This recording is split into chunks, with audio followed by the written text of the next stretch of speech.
Hey, we made it. We made it. Welcome everybody back to the House of Nerd Show. We're here with you guys today to bring you a review of Radio Apocalypse #1. It's out this Wednesday, November the 17th.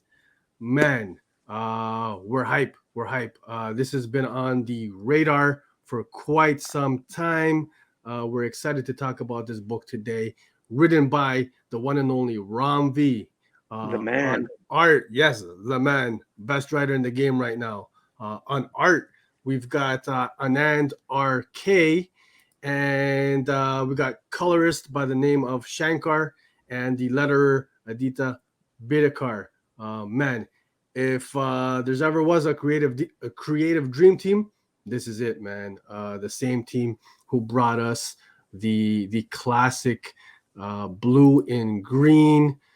Uh, Man, I'm gonna hit you guys with a brief synopsis, and you know what? I just lost it. Let me pull that back up. Okay, I got it. Long after the rock out of space struck the world and turned it all to dust, in Bakerstown stands the last radio station on the planet. Radio Apocalypse, broadcasting into the unknown, a beacon in the dark for those who wander the lost places. Now, change is coming to Bakerstown. Among the refugees flocking into an already precarious settlement, an orphan boy by the name of Rion, caught in an indiscretion, will twine his fate with the radio station, and in doing so, begin this mixtape of love and heartbreak and interminable hope, the soundtrack to the end of the world. And I'm going to say right off the bat, this book is very much a marriage of the musical medium and the comic book medium, man. Much like Blue and Green. Ooh, fantastic stuff. I don't know where to take it from here, man. Man, I'm just completely blown away by this book, guys. Al, what are your thoughts on this book, Radio Apocalypse #1?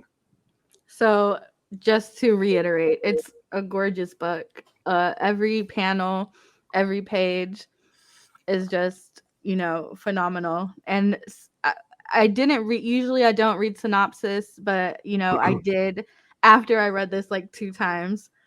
So, we are in like a dystopian situation, a post catastrophic event, Yes. Mhm. um, long term after.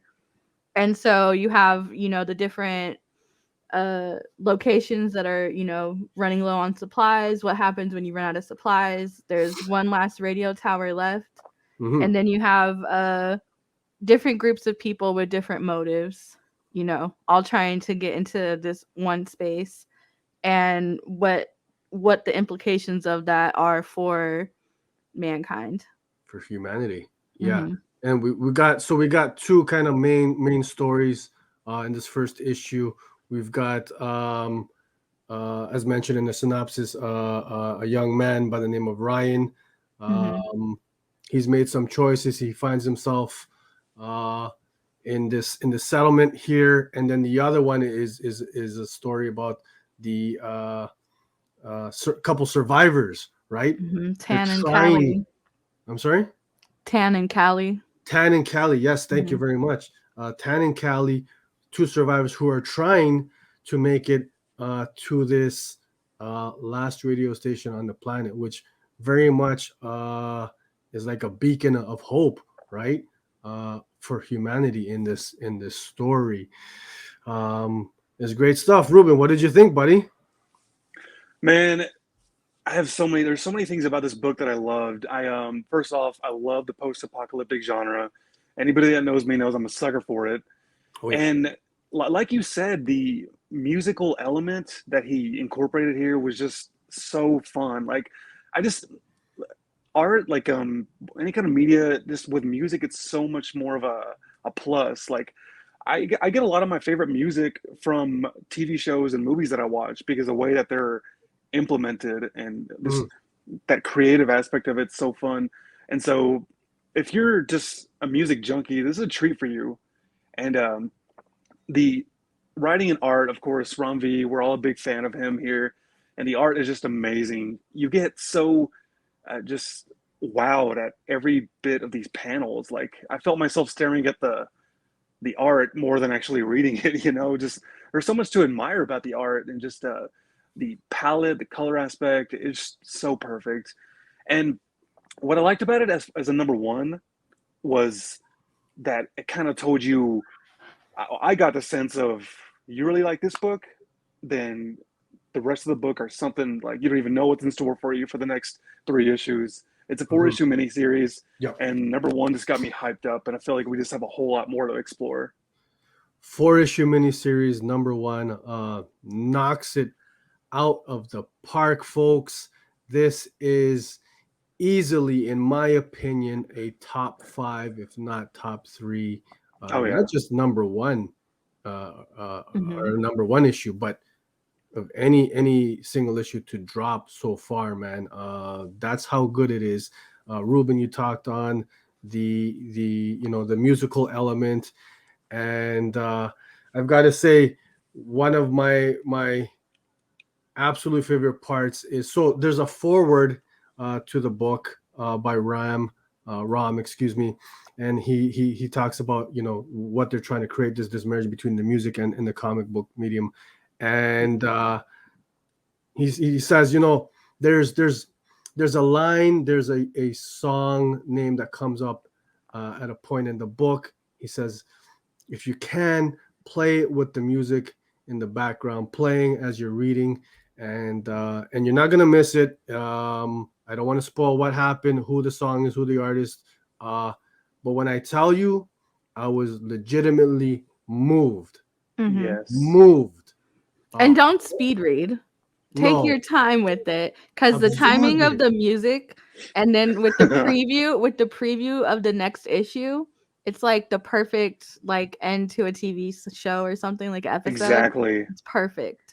That's very everything accurate. else. Exactly. They Hmm. timed the length of the song from when you kick it on and you're reading and you end the book perfect. So the Ram, the creative team, they knew exactly what they were doing, and moved like so even on the second time around I read it almost to tears. Like my Oh eyes yeah, got watery, man. I got goosebumps, and that's not easy uh, to do for me personally as a reader, just in general. But man, uh, fully immersive, moving, touching. Uh, and Al, I know you've mentioned this, like just a cinematic, just feel and vibe to it, I and think what oof, Rom does really well, and I've said this 100 times, and I'll keep saying it, is I don't know if everybody, when you read, if you can hear. Some people I know don't, like, I don't know if you hear sounds when you read. mm-hmm, And mm-hmm, so I've noticed that in all of his work, especially Layla Starr, you can hear the city, when you're reading the book. And there's a musicality to it and a flow, and it's just noise. And even and this one, one issue in, you get the same vibes, like, and especially after listening to the song that's at the end, it's like I'm like, oh let my me put god, this on repeat and just listen to it oh, the it's whole time. immersive. oh my It's Yeah. god, immersive. Like guys, it's just. just Go Mhm. ahead. amazing, fantastic. uh and we have to give kudos to the entire creative team, right? Mhm. Oh uh yeah. they all came together and they created this is an experience, guys. When you're reading this is an experience. Again, Anand, RK, the artist, Shankar, the colors, who's, by the way, how beautiful are the colors in this Yes. book.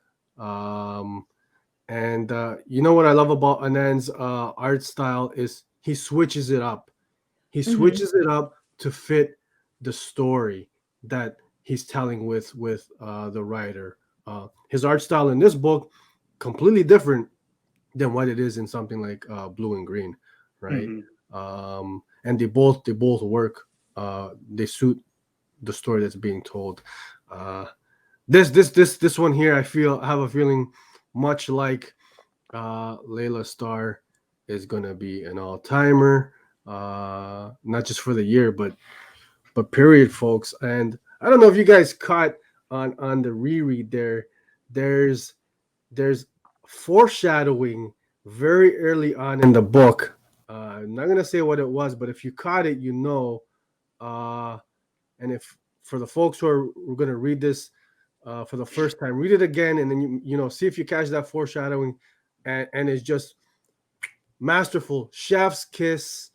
Um, move there by Ram. I when I caught it the second time, I said, "Wow, like this guy's just like, uh, it's magnificent stuff, man." I mean, I don't know how else to compliment this piece of art, man. Is great stuff. Ruben L, what other thoughts do you have about this book? I mean, good stuff. Well, I like what El said about Layla Star, about how you can hear the sounds and the city.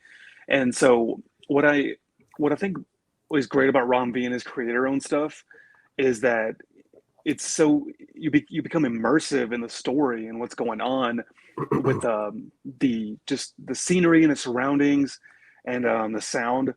And this book just affirmed that like in full force. Like I didn't feel like I was watching a TV show. I felt like I was in one. I felt like Mm, I just was in the world, and it was just it's just the kind of experience I want in a book, and it was just fantastic. yeah. Oh, what's going on? Oh no, I'm just full agreement. I mean, I did pick it as the copper drop pick and win, so I think it's Hmm. Hmm. fantastic. Hey, Dang. too soon, Al. Too soon. I still feel a ways about it.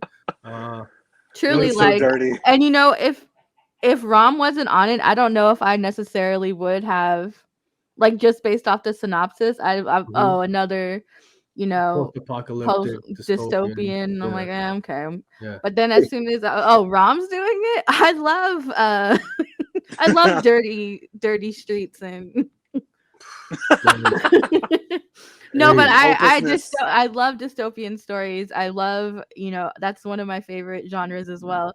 mhm, So to see him doing it after doing stuff like Layla and Blue and Green, and even I would say like Catwoman. I know a lot of people. I don't know if a lot of people read Catwoman or not, but Rom mhm, really brought new life into mhm. Catwoman. Yeah, Like, and yeah, so it's like he really has a way with getting you to feel something. Hmm. yeah. Absolutely, man. And you're guaranteed, we guarantee you, this book is gonna make you feel something. Another one of the great elements I love is the world building, right? Mhm. Done in this story. We're talking about the different settlements and how they relate to Bakerstown, right? Mhm. Bakerstown. So again, I'm gonna use this word again, just fully immersive. Love the world building, and how about these covers, man? How about these Yes. covers? I love this. The one on the right there is a 1 in 5 incentive variant that I'm gonna try my very hardest to get my hands on because I love it, and it is an homage cover, correct, Al, to a previous Image book. Correct. Yeah, what was the name on that book? I Do you believe know? it was, if I could stretch out what I'm saying right now, Uh, that the name of the book was Phonogram. Phonogram. Okay. Yeah. Gillen McKelvey. Okay.